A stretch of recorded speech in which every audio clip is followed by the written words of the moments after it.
Rent a girlfriend मांगा chapter 423 spoilers is here. तो मुझे तुम्हें बताने की जरूरत ही नहीं है कि ये चैप्टर कैसा होने वाला है। तुम खुद ही समझ गए होगे कि इस चैप्टर को भी ऑथर ने गांजा फूंक करके ही लिखा है। बहरहाल इस चैप्टर में सिर्फ एक ही चीज अच्छी हुई है और वो है मेरी रूका का कमबैक, और बाकी सब कुछ गया तेल लेने। तो चलो फिर सीधा स्टोरी पर आते हैं।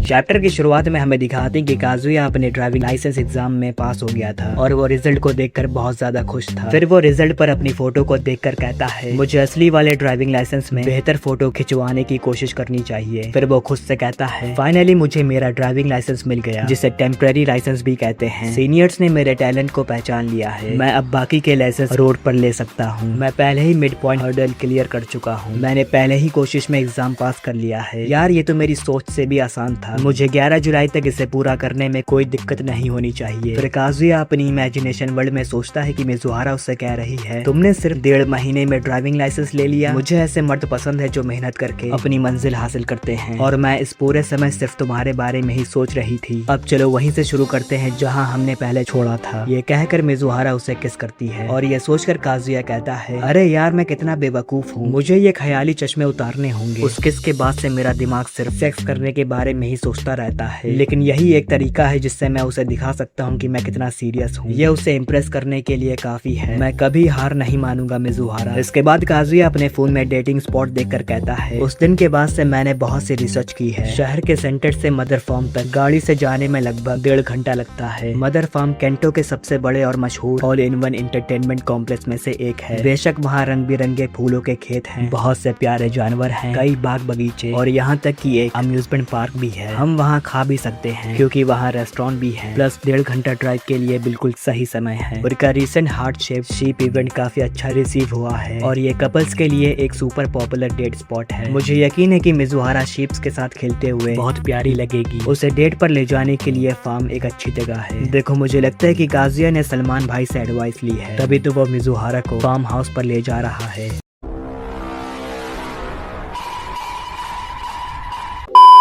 बहरहाल काजुया अपनी बात को पूरा करते हुए कहता है जुलाई के महीने में वहाँ बेहद खूबसूरत गुलाबी फूल खिलते हैं जिन्हें देखकर तुम्हारी सांसें थम जाएंगी। उन फूलों को पीची साई नाम दिया गया है। इस फूल का खास मतलब दिल से ईमानदारी है। गुलाबी फूलों का एक विशाल खेत, एक शांत पल सिर्फ हम दोनों के लिए। जब दूर सूरज धीरे धीरे डूब रहा होगा तब मैं अपनी सच्ची फीलिंग्स बयां करूंगा। अगर मुझे अपने प्यार का इजहार करना है तो उससे बेहतर जगह कोई नहीं है। इससे बात बन जाएगी। ये है मेरी डेट का प्लान। इसके बाद काजुया की नजर मामी पर पड़ती है और वो बिना हेसिटेट किए मामी को आवाज लगा देता है, जिससे मामी चौंक जाती है। और फिर काजुया मामी से पूछता है क्या तुम भी पास हो गई हो? तुम्हारी फोटो कैसी आई है? क्या मैं उसे देख सकता हूँ? फिर मामी उसे बताती है कि वो फेल हो गई है और ये जानकर काजुया हैरान हो जाता है। इसके बाद मामी काजुया को अपने ड्राइविंग लाइसेंस की फोटो दिखाती है और बेशक उसकी फोटो काफी अच्छी आई थी और काजुया को भी उसकी फोटो काफी अच्छी लगती है। फिर मामी उससे अपना लाइसेंस छीन कर कहती है घूरना बंद करो। इसके बाद मामी को अपने छोटे भाई की बात याद आती है कि उसने कहा था कि जब भी तुम कोई ऐसी चीज खो देती हो जो कभी तुम्हारी थी तो तुम्हें उसे दोबारा पाने की चाहत होने लगती है। और ये बात सोचकर मामी काजुया से कहती है दरअसल काजुकुन तुम रेड बीन बन जैसे हो। और ऐसा मामी ने इसलिए कहा था क्योंकि वो काजुया को दोबारा अपना बनाना चाहती थी। और अगर तुम्हें ये लाइन समझ नहीं आई है तो तुम आई बटन वाली वीडियो को देखकर इसे समझ सकते हो। बहरहाल मामी की बात पर काजुया कहता है क्या